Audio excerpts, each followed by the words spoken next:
Hello and welcome to the Business of Data podcast. My name is Catherine King and I'll be your host. Welcome to season 3. It's absolutely lovely to have you joining us. In this series, we will be talking to executives and thought leaders from a range of industries, departments and functions, all about their passions, experiences and challenges within data and analytics. Let's go ahead and dive straight into today's episode. Hello everyone and welcome to this week's Business of Data podcast episode. This week we are zeroing in on overcoming the challenge of data sharing, specifically how to bring data assets together to solve complex problems. Now, when I was thinking about this topic, I just knew I had to chat with Carlos Rivero, who is the Chief Data Officer for Commonwealth of Virginia. Now, I was lucky enough to meet Carlos a couple of years ago at one of our events, and I've been really fortunate to keep up with him since, so I'm so glad he could join me today. Now, if you haven't had the privilege of meeting Carlos, just a couple of facts to bring you up to speed. So, as I say, Carlos has been the CDO for the Commonwealth of Virginia since August 2018. And before that, he has held roles in NOA Fisheries, Federal Transit Administration and Barry University as well. That's quite a mouthful. I'll let myself off for that. Now, if you can't find him at his work desk, you'll most likely find him outside taking part in a plethora of outdoor activities, from paddleboarding to hiking and even parachuting, I am told, on one occasion, which sounds very exciting. Carlos, thanks so much for joining me today. My pleasure, Catherine. Now, as is the Bod Pod tradition, nosy question in first. Now, I said there in the start, you're very passionate about physical outdoor activities, but you're also quite passionate about others as well, such as meditation and yoga. What do you love so much about those? Wow. So it really gives you a chance to explore internally what's going on in your inner world. So although I love exploring our outer world, but there's a lot going on inside as well. And so what happens inside shifts your perspective and kind of is the lens by which you see life through. And so having a better handle on what some of the issues are you have internally and how that distorts your view of the world kind of gives you that opportunity to really look at things from multiple perspectives, so that you don't come into this world thinking that only your thoughts are the only right thoughts, right? That there are other opinions, other experiences, other perspectives that you need to take into account. And that really helps a lot when you engage with people, especially when we talk about data sharing, because the biggest problems with data sharing are people problems, not technology problems. And I'm happy to get into any of that as we go along. Absolutely. I think that's definitely going to be a theme I want to pick up with you a bit later. And I think that wellness and mindfulness is so important, especially with just the chaos that is going on, continued at the moment. It doesn't even matter when this episode airs. I'm sure there's going to be a level of chaos that we're dealing with, because that just seems to be the theme at the moment. So having that mindfulness is so important. So thank you for starting us off in such a positive way, Carlos. So let's get into it, shall we? Let's start by talking about the challenges of data sharing in government administrations and the sector in general. What's so unique about it? Wow. So, I mean, one of the things that we really think about is how is it different from the private sector, right? And so in the private sector, and, there are some nuances, but in the private sector for most, intent, it's pretty much controlled by the organization itself, right? And so, there is a mission that's very specific, like it's either a for-profit driven mission, or you have your shareholders that are really driving the decisions that are being made by the board. And so there is that kind of, we have this one focus and we're all going to focus on that. And although there are obstacles to data sharing, for the most part in government agencies, many agencies operate autonomously, right? And we know that the leadership changes regularly, right? And so and especially the executive leadership. So in Virginia specifically, we have a one-term governorship.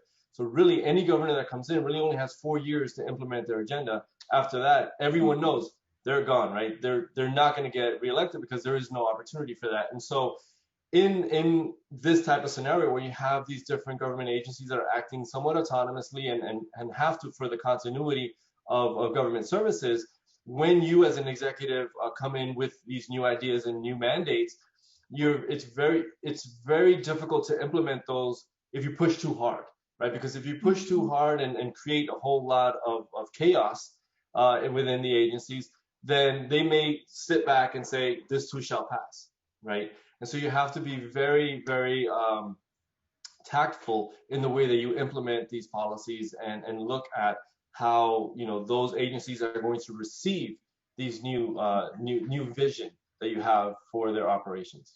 Absolutely. Already you can see that kind of people and culture challenge really creeping into what, it should really be an infrastructure problem. It should be, how can we do this safely and effectively? But actually, like you say, many companies in the private sector could face a leadership change. They could face a shift in plan and strategy, but you're guaranteed it. It's not Yes. if it could. So you're going to have to shift with the times. So I think that just layer on top of those already inbuilt challenges that everyone could experience, you're going to receive them, and it really depends on those different leaders' approaches and how they're going to deal with that. So I'm also keen, whilst we're talking about challenges that everyone has experienced, I'm keen to know whether the demand for data has increased internally for you as well. I know from speaking to many members of the private sector that certainly COVID and all the other challenges we faced recently has really increased the demand for data. Is that something you've seen as well? Yeah, absolutely. It's definitely increased exponentially. And I think one of the funny things, and it's an old adage, but it's like, what is the reward for good work? More work, right? And so that's essentially what's happening, is that as we evolve and develop all of these different capabilities and bring in data assets from all kinds of different organizations, many organizations are starting to say, hey, there's something really good happening here. I want to participate. I want in. And mind you, we have 63 executive branch agencies within the Commonwealth of Virginia, plus 133 localities that I'm technically responsible for, right? And making sure that they all play nice in the sandbox and building out the infrastructure and the processes and the governance model to help bring all of those people together to, move this stuff forward. And you can't do that. You can't boil the ocean, right? You can't do that all at the same time. You really have to pick and choose what your battles are, get that momentum going, and start building up that critical mass as you start to move forward. And that's where we are right now, is building up that critical mass, where a lot of different agencies that were not necessarily part of our original plan to kind of bring them in have volunteered to come in and participate. And that's a great place to be. Yeah. But again, it's more work, right? And so you have to be able to manage that with the limited personnel that we have. Absolutely. And I think it's really interesting that you say there's, you solve one challenge, which is getting the buy-in and getting people excited about it. And then the next challenge that appears of how to control that excitement and make sure everyone's running in the same direction. So as you say, you replace challenges with challenges, but it's all very good. So that's the scene set for us. What I am keen to do now is turn the conversation to understand what you've been doing to overcome some of these data sharing challenges at the Commonwealth. Wow. So initially, when I first came on board, there were four main. Well, the first thing I did was listen, right? Just really pay attention to, number one, the culture of the organization, where the personalities were that we needed to really kind of massage and work with, and really just address the people and culture aspect of it, and not so much addressing it in terms of like what are the things we need to do to change it, but really just learn it, right? Yeah. What is the culture and how does it function? And every agency has its own culture. So even though we are one organization, but there really are little families of agencies that kind of operate in their own way and have their own unique culture. And so being able to get a better understanding of where we were in that regard, and then start to look at, okay, what are some of the things that are going to help us move forward? And so there were four main initiatives that I worked on. Number one was governance.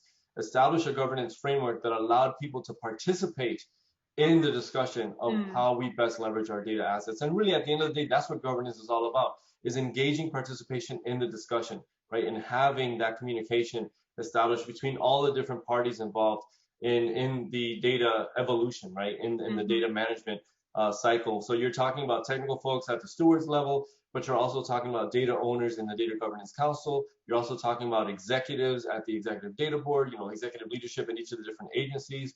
And then you're also talking about state leaders in the Virginia Data Commission that are, our legislators, our senators, our cabinet secretaries working together to really identify what are some complex overarching issues that we're trying to address at the Commonwealth-wide level that not one agency can address, right? These are multidisciplinary issues that we want to tackle as a Commonwealth, and then be able to translate those into different agency performance targets that the individual agencies can start to work on, right?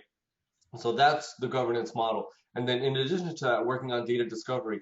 How do we make our data assets more discoverable? Like, we have over 2,300 applications in production right now across the Commonwealth. Amongst those 2,000 applications, each one easily has hundreds, if not thousands, of data elements.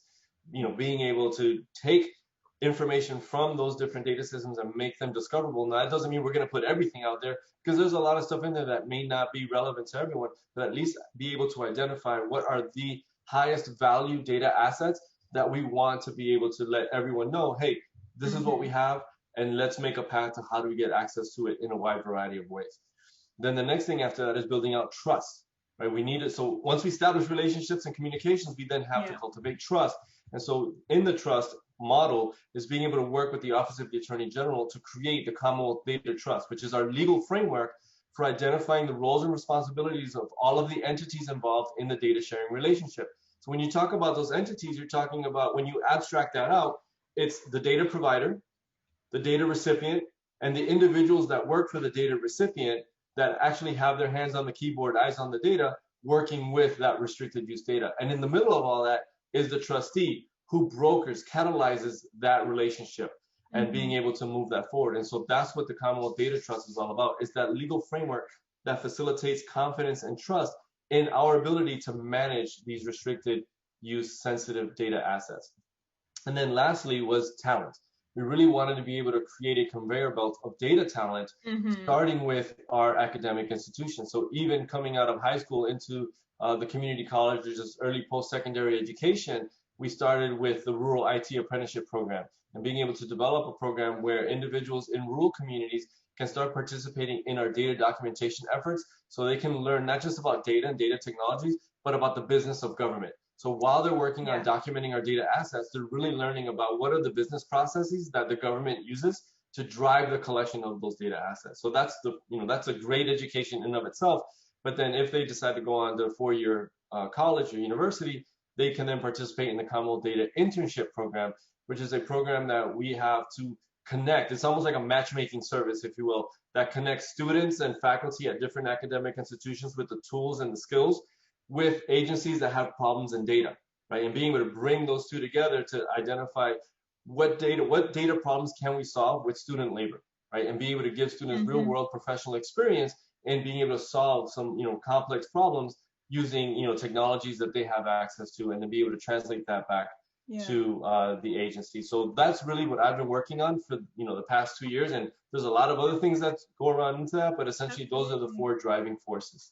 I really love that layered approach, actually. And at the top of your answer there, when you say about listening, I couldn't help but think about that, almost that meditative process of just being within the organizations, within the agencies, and just listening and understanding the culture to then be able to go on and do those things. And it's certainly something I hear a lot from executives like yourself, is actually don't just charge in with an idea of, right, this is how we're going to do it. Because as you say, each of those agencies has a very different culture. So what is going to work for one would be thrown out the door quicker than you can say, hey, let's try this in another. So I think that's so important. Now, another important aspect to making any change or dealing with any challenge is really identifying successes. Obviously, as you say, understanding who those champions are and who's going to really sell your story is one side, but then giving them a success story to sell is also very important. So what successes have you seen so far from doing all of these elements that you just laid out? Wow. So, our framework for addiction analysis and community transformation is one of our huge successes in the Commonwealth. This is our substance use disorder project that is originally focused on opioids, but obviously it's expanded a lot more than just the opioid epidemic. And it was actually mandated by the legislation that created my position, that I work on a pilot project that demonstrates the efficiency and efficacy of using data to solve a complex problem, specifically opioids. And so what we did was we started with a very small community in Northwest Virginia called Winchester. And in that community, we were looking at that as a microcosm for what happens in the larger scale across the Commonwealth with regards to data sharing, but then deriving intelligence from the data assets that are being collected from a wide variety of different organizations. So when you think of the opioid problem, it isn't a one-dimensional problem, right? It isn't a law enforcement problem. It isn't just a health science problem. It isn't just a community problem. It's an overall problem that has multiple facets to it. And so being able to connect with a council that has multiple representatives from each of these different industries, participating in it, one of the biggest concerns was, how do we share data, right? How do we actually share the intelligence? And so we came in and were able to say, okay, well, first we need to establish trust, and then started with the Commonwealth Data Trust model. And that was the precursor to what eventually became the Commonwealth-wide data trust model. But started with that, working with those different individuals, then implementing the technology that facilitates the consolidation of those data assets, and then being able to leverage that consolidated platform to build up the warehousing and the intelligence, and then turn that around and say, okay, here's the intelligence you need to make better data-driven decisions for each of your unique perspectives, right?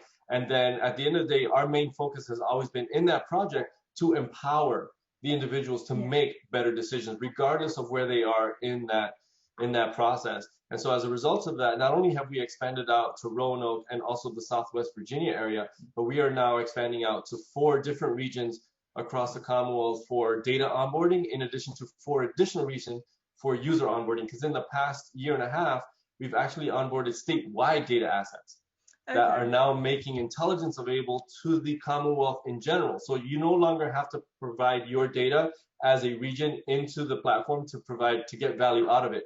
Because we've incorporated statewide data assets, now anyone across the Commonwealth can be a user on the platform and generate intelligence from the statewide data assets that we have. So that was one of the things. And then we took the lessons learned from that and moved it over to our workforce data trust. And so we now have we have the workforce referral portal, which previously, if you wanted to get access to workforce services, you as an individual had to physically go to a workforce service center and then ask, I need help, right? But what kind of help do you need? I need training, I need certification, I need a job, I need unemployment insurance, right? There's a whole spectrum of different services we provide in that space. But if you as a citizen don't know that everything, then what you ask for is very limited, right? And so depending on who you talk to, you may get the full ensemble of everything we have, or you may just get exactly what you need. And so we decided to, no, that's a very arcane system. Let's create a web-based portal where an individual can come in, and then based on the answers that they have to certain questions, we can then offer them a wide variety of different services. Not only do we offer them the services, we automatically create accounts in those services and then turn the table. So before, you as a requester were responsible for going out and asking and following through and contacting. But because of the way we architected the system, those agencies now have the information they need to contact you. And it's up to them to reach out to you. And then we're capturing those metrics. This request came in. How long did it take you to contact them? What was the outcome? Right. So we're able to track all of that. And that's all based on the lessons learned from the FACT project. And ultimately, from the workforce, we took all of that and implemented it for the COVID-19 pandemic response. So what you're seeing is an evolution, a very fast evolution of the data trust, the governance framework, the technology platforms, like all of the components that go together to make data sharing, analytics, and intelligence possible, coming together and evolving over time to get us to where we are today. Absolutely. And I think what's so interesting about that, as you say, it's been a very short space of time. I mean, when you're hearing that story, you want to say 10 years time, and you think, wow, that's such an amazing amount to get done in such a short time. But I mean, that work must have been invaluable to then dealing with COVID, because the demand for data and the need to be able to make quick decisions and effective decisions and communicating well as well. You know, it wasn't a case that you can have mixed messages. Everyone needs to know what they need to do and quickly, and obviously data is behind that. So I can imagine that really did really set you up for success compared to if you hadn't been able to have had these experiences prior to that. Now, I'm keen to know, we've used the word data quite a bit, but I'm keen to know if you've been using any alternative or external data to supplement the work that you're doing as well, so not just your own as well. Oh, absolutely. So, and I'm glad you mentioned that, because early on in the COVID-19 pandemic, we needed data from our hospitals, right? But our hospitals don't belong to the Commonwealth organization, right? They're not part of state government. They are private organizations, and they have a private association, the Virginia Hospital and Healthcare Association, that is their kind of unifying body, if you will, right? And so working with VHHA, we were able to quickly turn around the data trust agreement, get them to become members of the data trust. And then, I mean, they signed it on March 29th. Wow. Data started to flow March 30th. By April 6th, we had the dashboard ready to go with all of their data, with the number of beds, the number of ventilators, the number of ICU patients that they had, and what percentage of those were COVID-19, and being able to look geographically across the entire Commonwealth and then within specific localities and even down to the institution level, what their statuses were, so that we can tell, Mm-hmm. or we can determine whether they were being overwhelmed or not. And so as a result of our hard work on some of those previous projects that we talked about, we were able to quickly have, a legal document that we could share with the private organization, have their lawyers review it. Because usually, data sharing, when we talk about legal data sharing, the legal aspects of data sharing, getting the lawyers to approve the terms and conditions of the sharing agreement itself can take anywhere from 6 to 18 months. Yeah. And we don't have that time. We don't have that time, right? And so fortunately for us, we were able to turn that 6 to 18 month into like 3 days. Yeah. And then the data started to flow. And that to me I think is one of the most phenomenal success stories we've had. Absolutely. And I think it goes to show why when you have an executive board who are perhaps really demanding a clear picture on return of investment for a set project, sometimes you can't determine that, because as you said, that data trust agreement has now absolutely doubled its value by being able to provide that copy paste activity to this pandemic. And like you said, a 3-day turnaround, come on, that's just mental. And you were able to do that because of that project. So like I say, that work you did previously suddenly becomes doubly as valuable because it's able to be used again, which I think is very, very interesting. Right, time is moving so quickly, and I'm keen to go on to my last topic area that I knew I wanted to chat to you about, Carlos. Now, as I say, and as you have said throughout this episode, you are definitely a people person, and people must come first when it comes to data. And I'm really keen to know, obviously, we've touched on your personal life in the aspects of, being very aware to people and their needs. But why do you hold this view so highly when it comes to data and people? Well, that's a really good question. I think it's a big part of my upbringing. I mean, I grew up in a very, low income environment, inner city environment, in Miami. And, I witnessed myself firsthand a lot of injustice. So a lot of the racial and social injustice that we're addressing now, I experienced as a youngster. And not personally myself, like having it been done to me, but I see it amongst my friends. And it's very disheartening when you can see that people are generally wanting to, improve their station in life, but have all the cards stacked against them. And so I think injustice is one of those things that really hits home for me. And really the only way to overcome that is by being inclusive and incorporating people into the conversation. And so as I evolved in my career, and my career started in science, right, in ecology and NOAA fisheries, as you mentioned, and before that at the University of Miami Rosenstiel School, really looking at science and environment, and then really noticing that, as much as we try to do for the environment, it's the people part that we really need to address, right? And so getting people to really understand what it is you're trying to say, and the technology is great, but unless you can convey that to the people and change their behavior, and that's what we're talking about, right? Even at the COVID-19 response, it's how do we change individual behavior, right? Because at the end of the day, whether or not a person wears a mask, whether or not a person socially distances, makes a huge difference in regard to how that community is going to be impacted. And depending on the type of community, some communities are more resilient than others. And so being able to take all of that into account and incorporate the most objective data that you have. Now, mind you, a lot of data already has inherent bias because of the business processes that are used to generate that, and taking that into account, you still have to be able to empower people to make the best decisions possible. So for me, I think all of that comes from, growing up in a low-income environment, seeing a lot of injustice happening all around me, and saying, how can we fix this? How can we fix the world? Which is crazy because, it's like, you can't fix the world. You can only fix yourself. So anyway. Absolutely. Now, to draw those together, you mentioned talent earlier and the issue of talent. Now, for many people who are laymen to the data world, when you think data, you think maths, statistics, coding. Quite cold, I think, is sometimes the attitude towards data, whether rightly or wrongly. And certainly something I've been hearing from the Business of Data Global Advisory Board, it came up on one of our discussions, is that increasingly the talent pool is needed to be more human in that aspect, that they're approaching topics with a very human mind, and that changes what you need in talent. Suddenly it's not necessarily the best coder, but someone who can think about these issues as a person. Now, I'm going to try and ask this question without kind of predicting the answer really, but do you think holding that people come first attitude really impacts and enables you to work through very people-centered issues. I mean, you've mentioned there the opioid crisis, incredibly human-centered, COVID, incredibly human-centered, and all of those challenges. Do you think when it comes to talent that we ought to be looking at these soft skills a little bit more than necessarily the more traditional data skills?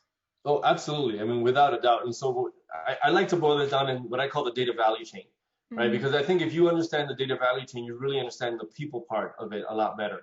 And so when you talk about the data value chain, really, what is data, right? Data is nothing more than bits and bytes, binary representation of things that are happening in the real world, right? So you take things that are happening in the real world, you crunch them down, you abstract them down into some bits and bytes that you're holding in a computer system. But when does it become valuable? Because as the data itself in the computer system is not very valuable until a human being interprets it. Someone from some perspective, whether it's health, environment, criminal justice, what have you, look at the data and then be able to look at the patterns and trends that they see in that data and be able to say, hey, this is what's going on. Then it becomes information, right? So it takes a human being to transfer data into information.